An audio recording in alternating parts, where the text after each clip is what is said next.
यशवंतांचं मनोगत हा एक कार्यक्रमाचा महत्त्वाचा भाग असतो, ज्यातून नवीन जे ॲस्पायरंट्स असतात, नव्याने परीक्षेची तयारी करणारे किंवा परीक्षेचं नेमकं आपलं अपयश कशामध्ये दडलेलं आहे हे जे आपल्याला उलगडून दाखवतात, अशा मनोगताचा जो भाग आहे त्यासाठी मी यशवंतांना आमंत्रित करतो. ते आपलं मनोगत, आपला अनुभव इथं कथन करतील. सर्वप्रथम मी अतुल कानडे यांना मंचावरती आमंत्रित करतो की ते आपला अनुभव मनोगत व्यक्त करतील. अतुल कानडे.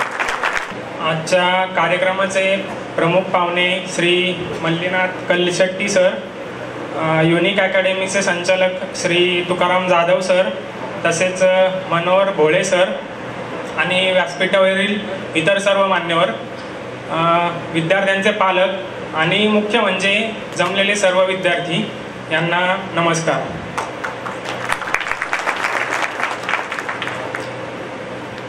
झोपेत पाहिलेली स्वप्न झोपेतच विरून जातात, पण जागेपणी आणि उघड्या डोळ्यांनी पाहिलेली स्वप्न मात्र प्रत्यक्षात नक्कीच उतरतात.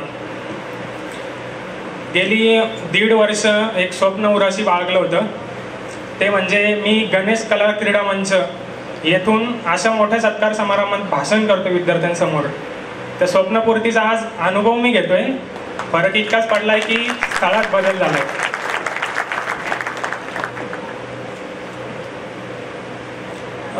माझ्या यशाने मला एक ट्रेंड चेंज झालेला दिसतोय की राज्यात मी पहिला आलोय आणि वयाचे 25 वर्षाच्या आत आलोय. तसंच आपल्या बरोबर इथे आहेत त्यातले बरेच विद्यार्थी 25च्या आतले आहेत. रवींद्र राठोड आहेत, उपजिल्हाधिकारी झालेत, 22वे वर्ष आणि पहिल्याच प्रयत्नात झालेत, तेही प्रतिकूल परिस्थितीतून. यात आत्मप्रौढीचा भाग नाहीये, परंतु मला आमच्या या यशातून, यंग ब्रिगेडच्या यशातून हाच प्रेरणा द्यायची आहे की MPSC म्हणजे काय, MPSC विषयी दृष्टिकोन असे आहेत की MPSC म्हणजे बस लढते राहू आणि लढते राहू. वयाचे 3, 4, 5, 6 अटेम्प्ट द्या, तोपर्यंत काही क्लास 1ची पोस्ट मिळत नाही. विशिष्ट एक 28-30 वय झालंय तरी पण परीक्षा देतच राहायच्या. तर हा कुठं जो ट्रेंड होता तो या पूर्ण यंग ब्रिगेडमुळं मोडीत निघालाय आणि तुमच्यातही तो विश्वास निर्माण व्हावा की हा MPSCचा अवघड गड आपण आपल्या प्रयत्नांना जर योग्य दिशा असेल तर कमीत कमी वयात आणि लवकरात लवकर नक्कीच सर करू शकतो.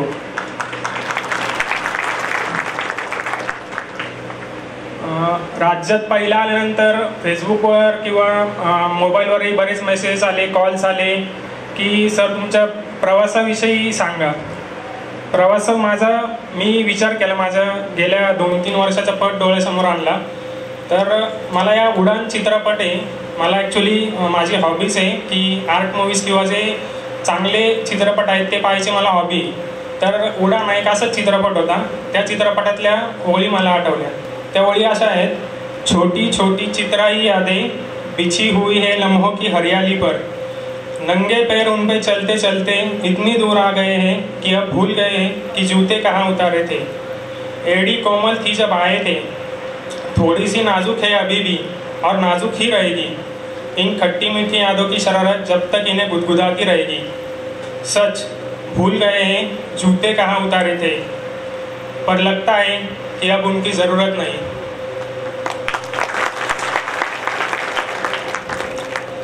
तर हा माझा प्रवास सुरू झाला इंजिनिअरिंगच्या शेवटच्या 1.5 वर्षांमध्ये.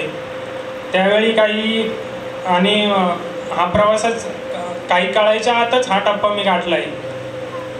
त्यावेळी काही शेवटच्या वर्षाला असताना काही पुस्तकं वाचण्यात आली, स्टील फ्रेम असो किंवा नवा विजयपथ किंवा युनिकचं राजमुद्रा हे पुस्तक वाचण्यात आली. त्यातनं एक ओढ निर्माण झाली. नंतर काही भाषणंही पाहिली, त्यातनं जो एक स्पार्क निर्माण झाला, एक आकर्षण निर्माण झालं, त्यालाच मी पुढे आणखी शोधत गेलो. आणि मग तेव्हाच निर्णय पक्का केला की आपल्याला जर आयुष्यात काही करायचं आहे तर ते याच क्षेत्रात करायचं आहे. मग निर्णय पक्का केला. पण म्हणतात ना की यश मिळवण्यासाठी तुम्हाला खूप नकार पचवावे लागतात किंवा अडचणींचा सामना करावा लागतो. तेच माझ्याही वाटायला आलं. झालं असं की इंजिनिअरिंगचं 3rd इयरचं जे 2nd सेमिस्टर आहे त्यामध्ये मला एक बॅकलॉग लागला. आता हा बॅकलॉग इंजिनिअरिंगचे जे विद्यार्थी असतील त्यांना चांगलंच कळतं कारण की लास्ट इयरच्या पहिल्या सेममध्ये, 4th इयरच्या पहिल्या सेममध्ये कॅम्पस प्लेसमेंट सुरू होतात आणि हा माझ्या इंजिनिअरिंगमधला एकमेव आणि सर्वात दुर्दैवी बॅकलॉग. कारण या बॅकलॉगमुळे मला कुठल्याच कंपनीच्या प्लेसमेंटला बसताच आलं नाही, कुठल्याच कॅम्पस ड्राईव्हच्या. मग कॉलेज संपल्यावरही विचार असा होता की आपल्या स्वतःच्या पायावर उभं राहायचं आहे, थोडे दिवस जॉब करून मग नंतर सोडून मग पूर्ण वेळ स्पर्धा परीक्षेची तयारी करायची. परंतु ऑफ कॅम्पसही ड्राईव्ह अटेंड केले, शेवटच्या राऊंडपर्यंत पोहोचायचो, बऱ्याच कंपन्यांचे 4थ्या-5व्या राऊंडपर्यंत पोहोचलो, पण सिलेक्शन झालं नाही. ऑफ कॅम्पस प्लेसमेंट म्हणजे वाळवंटात पाण्याच्या झाडा सापडणं. इंजिनिअरिंगच्या मुलांना हे चांगलंच माहिती आहे. मला काय ह्या जरा 2-3 महिने शोधणी सापडलं नाही, त्यामुळे मग मी 2013 पासून पूर्ण वेळ तयारी करायचा निर्णय घेतला. मग 2013ला पहिला अटेम्प्ट दिला. त्या अटेम्प्टमध्ये मी प्रिलिम्स क्लिअर केली, मेन्सपर्यंत पोहोचलो. 2014 मेन्स क्लिअर झाली नाही, 2014ला दुसरा अटेम्प्ट दिला, त्यामध्ये मी प्रिलिम्स क्लिअर केली, मेन्स क्लिअर केली. पण इंटरव्ह्यूमध्ये 58 गुण असूनही शेवटी सिलेक्शन झालं नाही, कट ऑफपेक्षा थोडे मार्क्स कमी राहिले. त्यावेळी असं ठरवलं की आता असा काही अभ्यास करायचा की राज्यात पहिले 10 ते 15 मध्येच यायचं.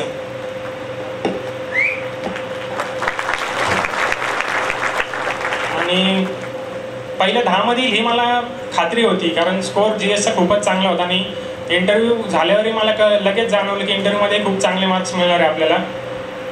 तर आज 3ऱ्या अटेम्प्टमध्ये मी आज तुमच्यासमोर उभा आहे.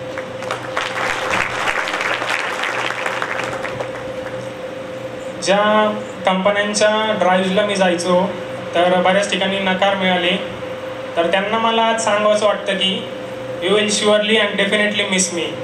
कारण एका कॉन्स्टिट्युशनल कंपनीने, जी की संपूर्ण महाराष्ट्रासाठी आहे, तिने मला प्रथम क्रमांकाने सिलेक्ट केलं आहे.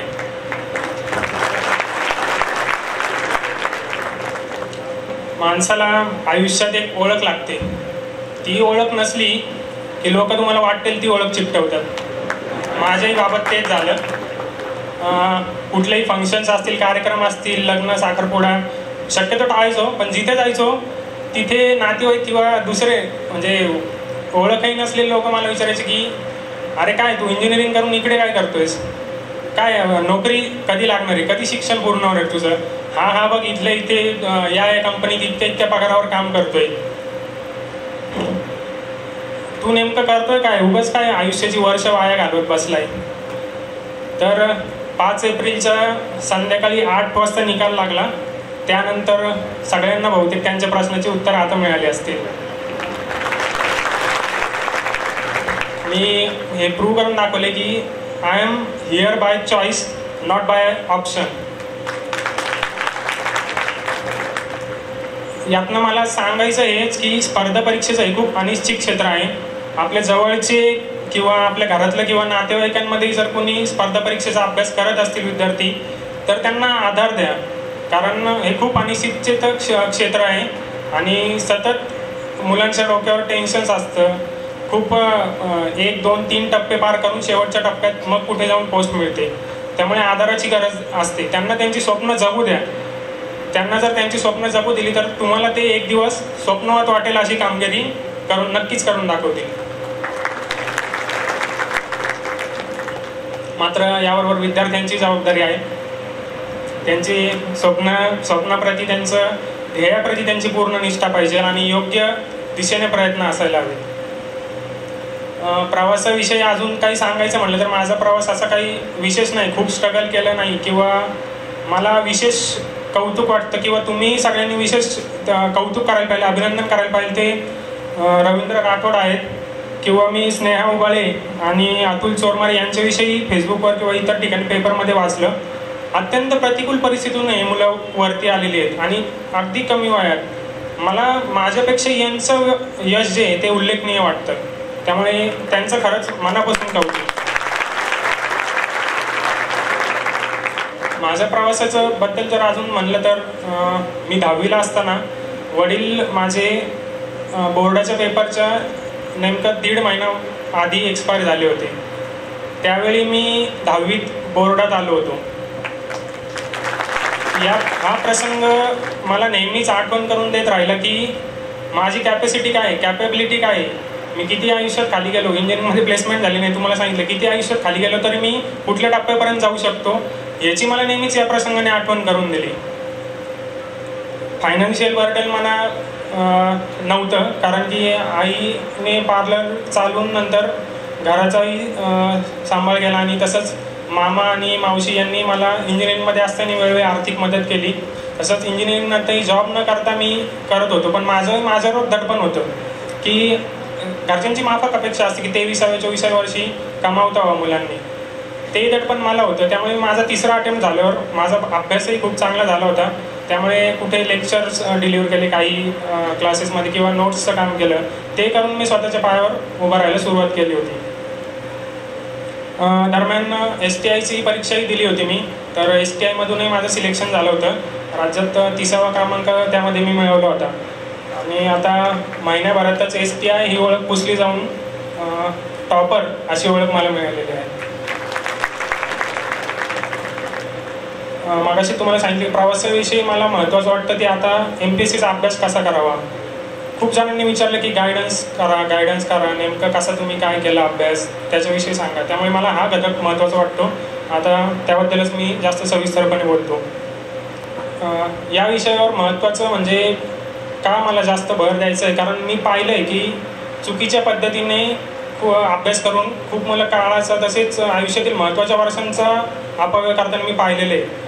चुकीचं मटेरियल वापरणं किंवा चुकीच्या अभ्यासाच्या पद्धती, फक्त पाठांतर करत राहणं, यातनं ते काळाचाही अपव्यय होतं आणि आपल्यावरचं बर्डनही वाढत राहतं. बरेच जण म्हणले की गायडन्स करा, पण एक खूप महत्त्वाचा मार्गदर्शक आहे, त्याच्याकडे कोणीच लक्ष देत नाही. तो मार्गदर्शक म्हणजे महाराष्ट्र लोकसेवा आयोग. ह्या मार्गदर्शकाकडे कुणाचंच लक्ष नसतं. मुलं याला विचार त्याला विचार, कसं करायचं काय करायचं, पण MPSC इतकं मटेरियल देत आहे तुम्हाला. MPSCचं जनरल इन्स्ट्रक्शन्स नावाची फाईल आहे, त्यांच्या वेबसाईटवर आपल्याला मिळते ती. त्या जनरल इन्स्ट्रक्शन सर्वसाधारण सूचना विद्यार्थ्यांना या नावाची ती फाईल आहे. त्या फाईलमध्ये मी अभ्यासाला सुरुवात करण्याआधी हे सगळं वाचून घेतलं की परीक्षा नेमकी काय आहे. MPSC कुठल्याही परीक्षा असू द्या, MPSC असो UPSC असो, त्याचा पहिले समजून घ्या की ती परीक्षा कशी आहे. तर त्या जनरल इन्स्ट्रक्शन जी फाईल आहे त्याच्यामध्ये परीक्षेला अप्लाय करण्यापासून ते प्रिलिम, मेन्स, इंटरव्ह्यू ह्या टप्प्यांची एक ती डिटेल माहिती दिलेली आहे. तुम्हाला उदाहरणादाखल मी फक्त इंटरव्ह्यूच्या बद्दल त्यांच्या काय अपेक्षा होत्या ते वाचून दाखवतो. उमेदवार विशिष्ट पदावर नेमणूक होण्यास कितपत योग्य आहे व त्याची मानसिक कुवत किती आहे ते आजमावणे हा मुलाखतीचा उद्देश असतो. मुलाखतीच्या वेळी विचारण्यात येणाऱ्या प्रश्नांमध्ये इतर प्रश्नांबरोबरच ज्यासाठी अर्ज केला आहे त्या पदाची कर्तव्य व जबाबदाऱ्या, उमेदवाराने ज्ञानाच्या ज्या विशिष्ट क्षेत्रातील विशेषज्ञता प्राप्त केली असेल त्या क्षेत्रातील अद्ययावत घडामोडी, ग्रामीण क्षेत्राच्या स्थितीबाबत त्याला असलेली माहिती व ग्रामीण जनतेच्या समस्या या संबंधीच्या प्रश्नांचा समावेश असतो. मुलं हे वाचतच नाही, अजिबात वाचत नाही आणि मग इंटरव्ह्यू झाल्यावर म्हणतात की इंटरव्ह्यू खूप अवघड गेला. सगळं या आयोगाने यामध्ये दिलेलं आहे की काय काय अपेक्षित आहे, कशी तयारी करायची.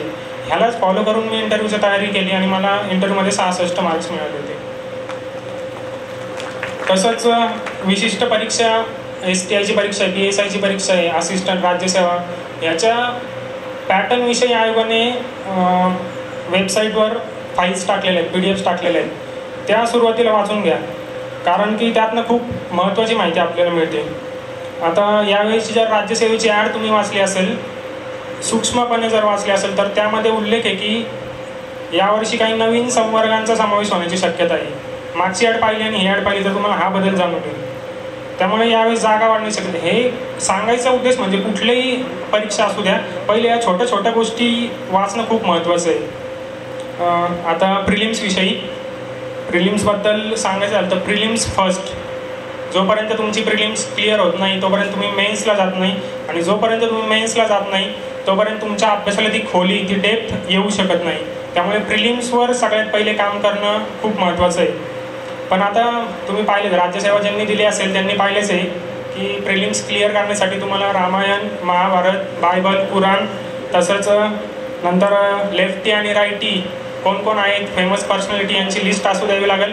नंतर 1952, 72, 69 वर्ल्ड कपमध्ये ज्या मॅचेस झाल्या त्यांचे आकडेवारी लक्षात ठेवावी लागेल आणि मग तुम्हाला जर वेळ असलाच तर तुमच्याकडे जे मटेरियल ते वाचवावं लागेल.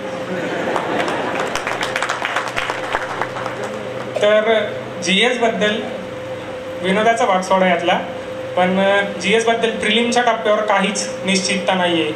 प्रश्न कुठलेही येऊ शकतात. तर मुख्य भर आपला CSAT वर हवा, कारण तो त्यामध्ये स्कोर येऊन आपण प्रिलिम सहज क्रॅक करू शकतो. प्रिलिम न होण्याचं दुःख माझ्या वाटेल कधी झालं नाही. 3 प्रिलिम्स दिल्या, 3ही प्रिलिम पास झाल्या. त्यामुळे फायदा काय झाला की मला फोकस राज्यसेवेवरच ठेवता आला आणि प्रत्येक अटेम्प्टला मी पुढे पुढे सरकत गेलो. म्हणजे पहिल्यांदा मेन्सपर्यंत पोहोचलो, दुसऱ्यांदा इंटरव्ह्यूत नाही झालं, आणि तिसऱ्या वेळेस राज्यात पाहिला. मेन्सच्या अभ्यासाला जोपर्यंत तुम्ही हात घालत नाही तोपर्यंत तुम्हाला सिलेबसची चौकट समजत नाही आणि आवाका समजून पूर्ण खोली गाठता येत नाही तेवढ्या याची. आता मेन्स विषयी, मेन्स MPSC करण्याचा एक फायदा म्हणजे तुम्हाला तिसऱ्या चौथ्या परीक्षा झाल्यानंतर तिसऱ्या चौथ्या दिवशी तुमची रिलेटिव्ह पोझिशन कळते. कारण आन्सर कीवरनं तुमचा स्कोअर काढून तुम्हाला पुढच्या 4 महिन्यात काय करायचं आहे याचं नियोजन करू शकता. बाकीच्या परीक्षांच्या बाबत हे नाही आहे, पण MPSCचा हा फायदा आहे की तुम्हाला पुढचे 4 महिने तुम्ही काय वाचायचं आहे आणि कशाचं नियोजन करायचं आहे हे आपल्याला कळतं. मेन्सचा सिलेबस जर बघितला आपण तर अगदीच डिटेल्ड आहे. म्हणजे जे टॉपिक्स दिले त्यात त्यांनी एवढं डिटेल दिले की त्याच्या बाहेर प्रश्न अजिबात येत नाही. त्यामुळे पहिला तुमचा सोर्स पाहिजे की सिलेबसवर खूप मोठा कंट्रोल पाहिजे. अक्षरशः मी म्हणेल की सिलेबस तुम्ही पाठच करायला पाहिजे, कारण कनेक्शन्स करता आले पाहिजे. सिलेबस न्यूजपेपर वाचताय तर हा वाचतोय आपण एखादी न्यूज, तर ती सिलेबसमध्ये कुठे आहे याचं तुम्हाला लगेच लोकेट किंवा रिलेट करता आलं पाहिजे. आता माझ्या अभ्यासात मी ज्या काही टेक्निक्स वापरल्या त्या मला शेअर करायला आवडतील. पहिलं म्हणजे प्लॅनिंग आणि शेड्यूल. मी कागदावर असं डेट वाईज शेड्यूल बनवलं होतं. त्या तारखेला मी मेन्सच्या सिलेबसचा कुठला मुद्दा कुठल्या रिसोर्सेसमधनं कव्हर करणार आहे याचा माझ्याकडे एक आराखडा बनवला होता याचा, आणि त्याला जर 2-3 दिवस बफर ठेवले होते. जर त्या काळात नाही झालं तर ते 2-3 दिवस बफर असू द्या. तसंच वाचलेल्या टॉपिकची रिव्हिजन कधी करणार हे पण माझ्याकडं असं लिहिलेलं होतं. जे वाचले मी ते 15 ते 20 दिवसांनी रिवाईज करण्याचा नेहमी प्रयत्न करायचो. म्हणतात असं की if you fail to plan then you plan to fail. त्यामुळे नियोजन असणं खूप महत्त्वाचं आहे.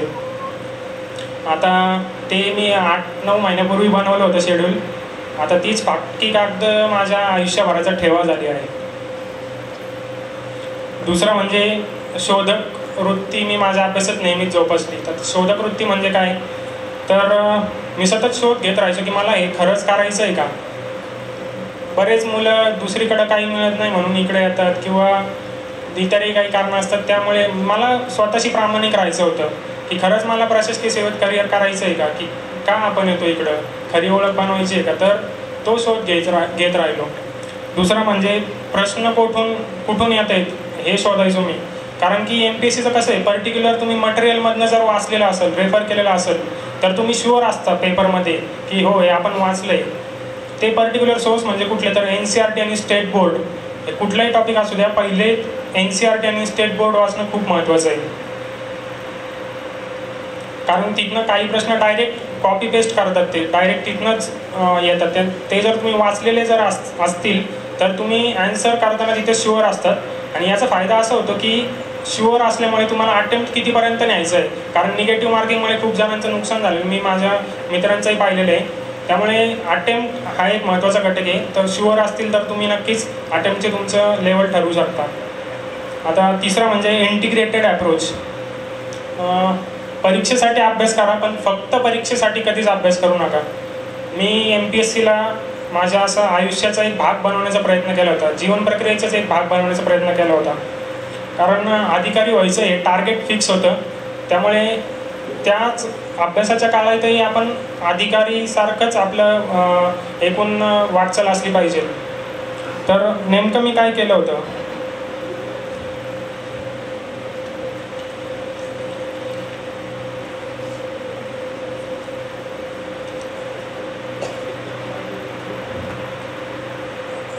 कधी प्रवास करण्याची बऱ्याचदा वेळ आली तर बस स्टँडवर जेव्हा जेव्हा गेलो त्यावर बसवर जाहिराती असायच्या योजनांविषयी गव्हर्नमेंटच्या, तर त्या पाहून मला लगेच सिलेबसमध्ये कुठं वाचता येते, हा कुठल्या टॉपिकचा भाग आहे ह्याला मी लगेच रिलेट करायचो.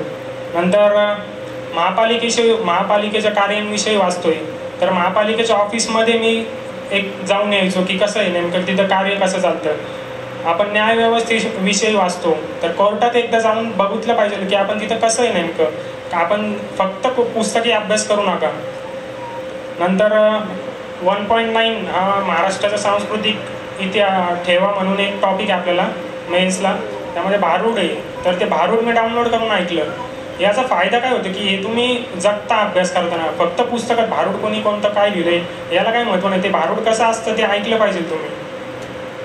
तसंच माझा लहानपणापासून कधी शेतीशी फारसा संबंध नव्हताच, पण माझा मित्र होता, तर त्याच्याकडे जाऊन मी राहिलो. तिथे ते कसं चालतं शेतीचं काम, कसं पाण्याचं व्यवस्थापन, ठिबक कसं आहे ते पाहून आलो मी तिथे. म्हणजे तो कधी कधी इकडे माल घेऊन यायचा APMCला मार्केट यार्डला, तर मी त्याच्याबरोबर जायचो. लिलावाची पद्धती काय आहे किंवा हे कसं असतं याचं एकदम एकूण मेकॅनिझम, APMCचा माल येतो मग शेतकऱ्यांना कसं पट्टी भेटते किंवा काय, हे सगळं मी हे कुठंतरी अभ्यासाशी रिलेटेड आहे आपले. त्यामुळे ह्याला तुम्ही नेहमी कनेक्ट करा, फक्त पुस्तकी अभ्यास करू नका. कारण वृक्ष आणि असा कंटाळवाणा अभ्यास करण्यापेक्षा त्यामध्ये जिवंतपणा आणायचा प्रयत्न करा.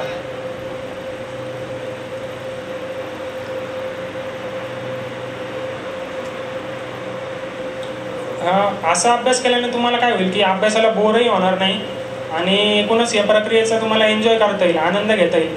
आणि त्याचप्रमाणे भावी प्रशासकीय जीवनात तुम्ही अधिकारी होणार हे निश्चित असल्यामुळे तिथेही त्याचा मोठ्या प्रमाणावर फायदा होऊ शकतो.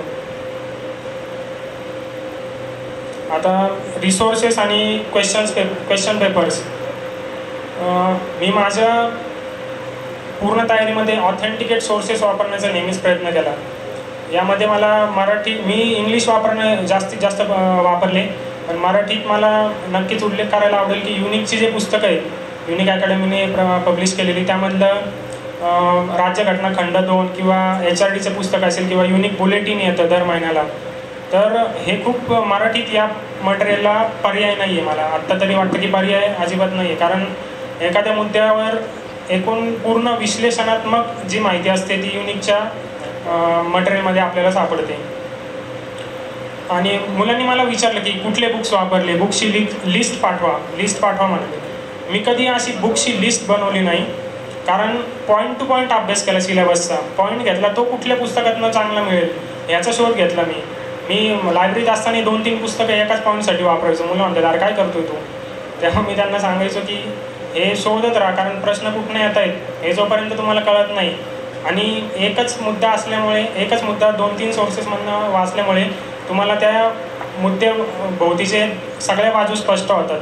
आणि MPSCचा आता ट्रेंड आहे की फॅक्च्युअल क्वेश्चन बरोबर पण ॲनालिटिकल क्वेश्चनचंही प्रमाण वाढतं आहे, तर तिथे तुम्हाला 2 सोर्स वापरल्यामुळे फायदा होतो. इंटरनेटचा वापर माझ्या पूर्ण तयारीमध्ये खूप महत्त्वाचा होता. व्हॉट्सअप, फेसबुक याच्यावर मी कधीच नव्हतो. गेली 1.5 वर्ष आत्ता मी पुन्हा ॲक्टिव्ह झालो, पण माझ्या तयारीत इंटरनेटचा वापर खूप महत्त्वाचा होता. कसा तर सिलेबसचा पॉईंट कुठलंही असू दे, त्याच्याशी संबंधित एक मिनिस्ट्रीची वेबसाईट असते. म्हणजे एनर्जीशी संबंधित टॉपिक असेल तर एनर्जी मिनिस्ट्री, नंतर वॉटर रिसोर्सेस असेल तर वॉटर रिसोर्सेस मिनिस्ट्री. याच्यावरनं काय होतं की आपल्याला ऑथेंटिकेट मटेरियल मिळतं. म्हणजे आणि MPSCचे प्रश्न जे येतात ते जास्तीत जास्त गव्हर्नमेंट सोर्सेसमधनं येतात, आणि तुम्हाला आत्ताच गव्हर्नमेंट सोर्सेस वाचायची सवय लागल्यामुळे तुम्हाला पुढेही याचा नक्कीच फायदा होतो. तसंच GR वाचायचो मी, मंत्रिमंडळ निर्णय होतात ते अपलोड होतात तेही वाचायचो. म्हणजे इंटरनेटचा वापर मी व्हॉट्सअप किंवा फेसबुकपेक्षा या गोष्टींना मी जास्त महत्त्व दिलं. प्रश्नांचं सांगायचं झालं तर मी प्रश्न स्वतःच बनवायचो. म्हणजे मी एक पान वाचलंय, त्यातलं 10 ओळी, तर त्यावर प्रश्न कसा येईल हे मी स्वतःच बनवायचो. तुम्हाला एक साधं उदाहरण देतो.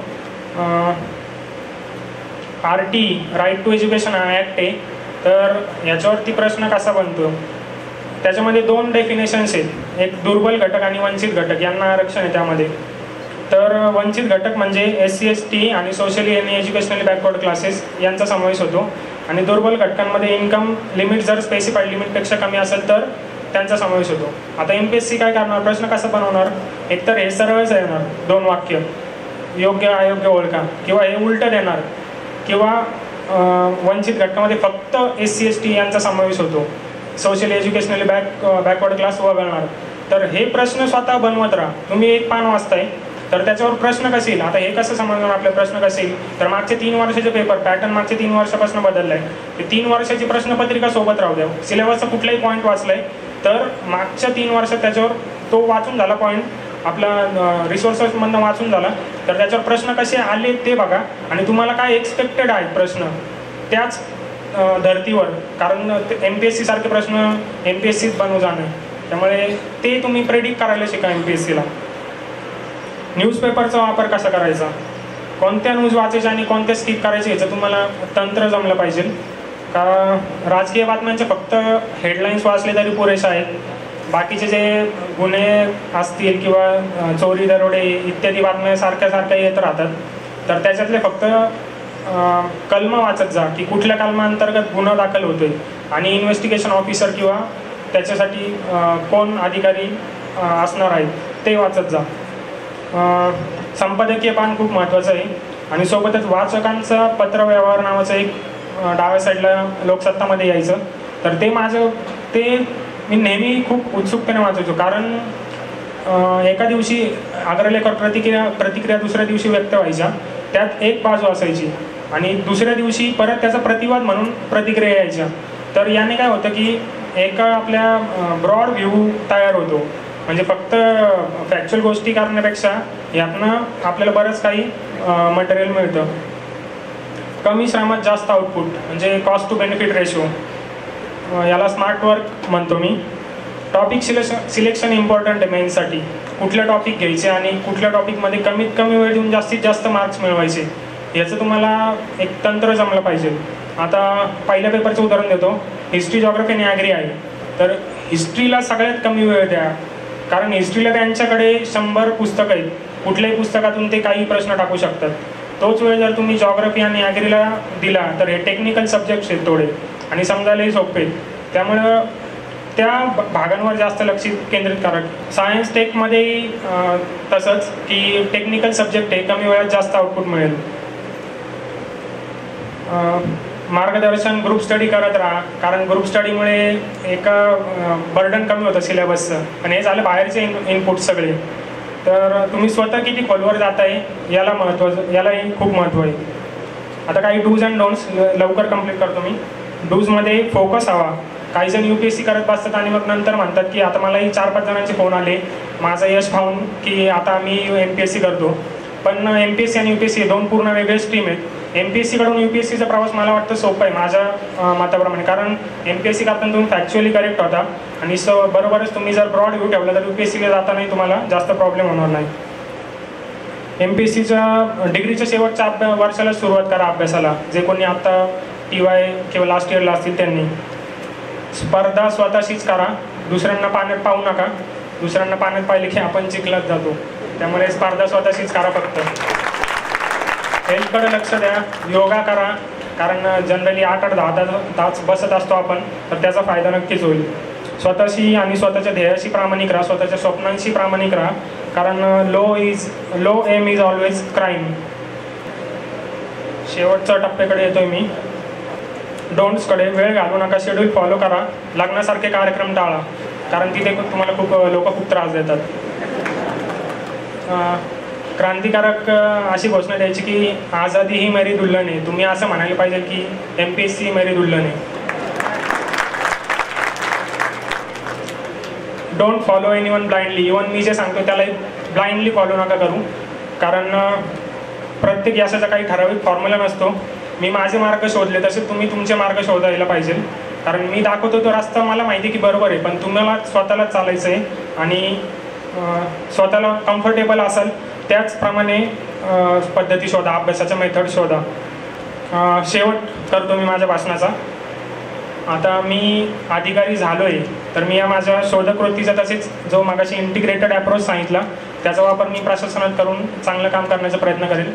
जास्त काही सांगत नाही, फक्त एवढंच सांगतो की जज me by my actions and not by my words, हे लॉर्ड रिपननी म्हणलेलं आहे. प्रश्न येऊ शकतो, लक्षात ठेवा.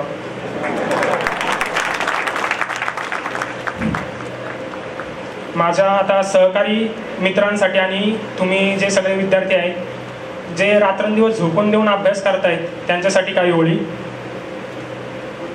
माझ्यावर चांगल्या फिल्म्सचा प्रभाव आहे आणि माझी हॉबीज ती आहे, त्यामुळे त्यातल्याच ओळी आहेत. दिलों में अपनी बेताबियाँ लेके चल रहे हो तो जिंदा हो तुम, नज़र में ख्वाबों की बिजलियाँ लेके चल रहे हो तो जिंदा हो तुम, हवा के झोंकों के जैसे आज़ाद रहना सीखो, तुम एक दरिया के जैसे लहरों में बहना सीखो, हर एक लम्हे से तुम मिलो खोले अपनी बाहें, हर एक पल एक नया समा देखे ये निगाहें, जो अपनी आँखों में हैरानियाँ लेके चल रहे हो तो जिंदा हो तुम, दिलों में अपनी बेताबियाँ लेके चल रहे हो तो जिंदा हो तुम.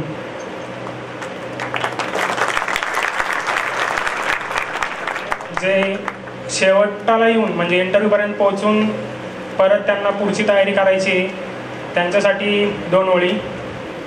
उषःकाल होता होता काळ रात्र झाली, अरे पुन्हा आयुष्याच्या पेटवा मशाली. उषःकाल होण्याची वेळ आली होती तुमच्या आयुष्यात, पण थोड्या काळासाठी अंधार असेल.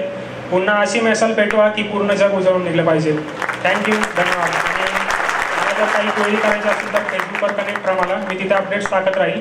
थँक्यू, धन्यवाद.